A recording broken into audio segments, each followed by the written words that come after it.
What's your favorite March Madness story? There are so many.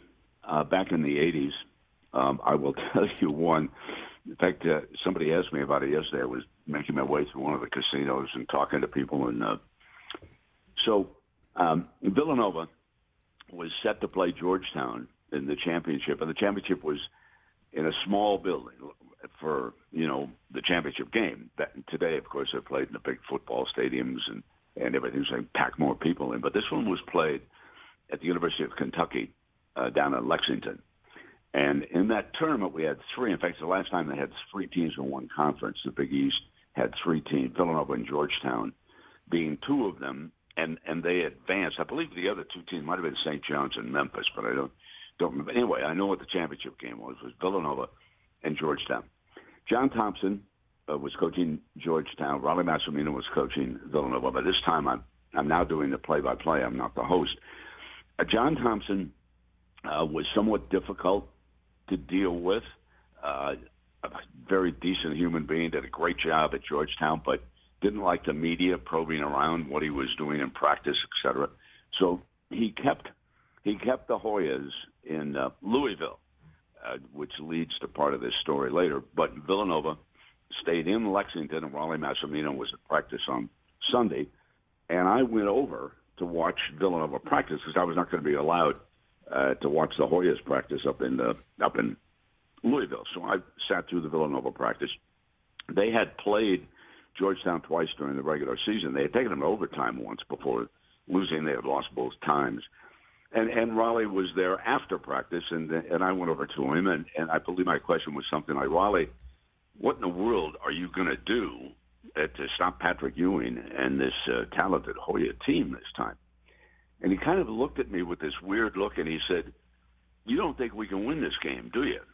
And I said, Raleigh, you're up to a 12-point underdog in some places. I said, you got your hands full. He said, let me tell you, Musburger.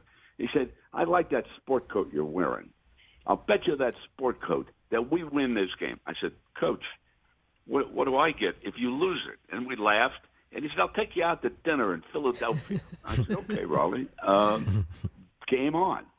Well, the rest is history. Monday night, one of the great upsets in the history of the championship. And I don't think it would have occurred today simply because Raleigh was able to slow the pace down. They didn't have a shot clock, and they upset Georgetown. Now, to go back to the Louisville part of the story, I have always thought because the Hoyas ran into very difficult traffic traveling from Louisville to Lexington that night in their bus, I have always thought that they were impacted by having to sit in that bus.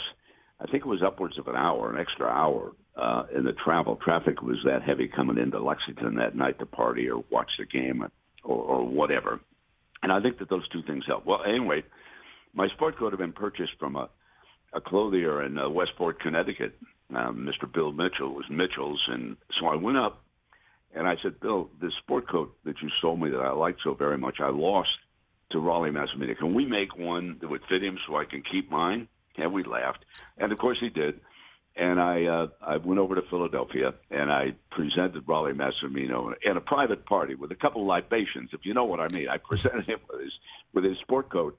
And that's probably the only time I ever bet a coach on the outcome of a game and lost. But it was memorable because it still goes down as one of the great upsets in the history of the NCAA tournament. We're not afraid of a libation here, Brent. We're not afraid of that. The other one, go ahead. We're not afraid of a libation here. We drink every Friday. I bring mimosas, Brent. I'm just saying. But you go on to the rest of the story. Yeah, well, just and I didn't mean to interrupt you, but the other one is because you see the video all the time. When North Carolina State pulls off its upset of Houston, Albuquerque of all places, in the small building, everybody sees that picture for about 4 seconds of Jim Valvano prancing around the middle of the floor, looking a little bit lost, nobody around him. Well, what happens next in that video is and again, I go back, I was the host that night. Gary was the play-by-play guy. And all of a sudden, Jim Valvano is in our set sitting in a chair. He didn't know where to go. And so the network quickly came to me to interview interview coach, and Valvano was also a great friend, and we later worked together, and I missed him dearly. He was an outstanding analyst, and Jimmy Valvano taught me something that to this day I use. I said, Coach, when you're traveling and your plane is late, you're sitting there in an airport. Well, how do you pass time? Because you don't like to drink that much. What do you do? He said, Brent, I'll sit next to a complete stranger, and how I open the conversation is, what's your story?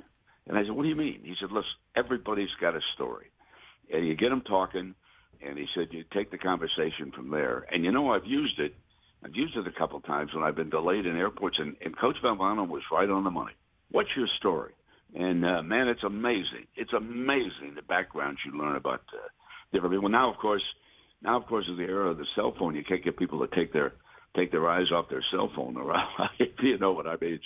Well, God forbid you have a conversation. You're too busy tweeting or YouTubing or texting. Catch the Rich Eisen Show every single day on the Roku channel, 12 to 3 Eastern, for free.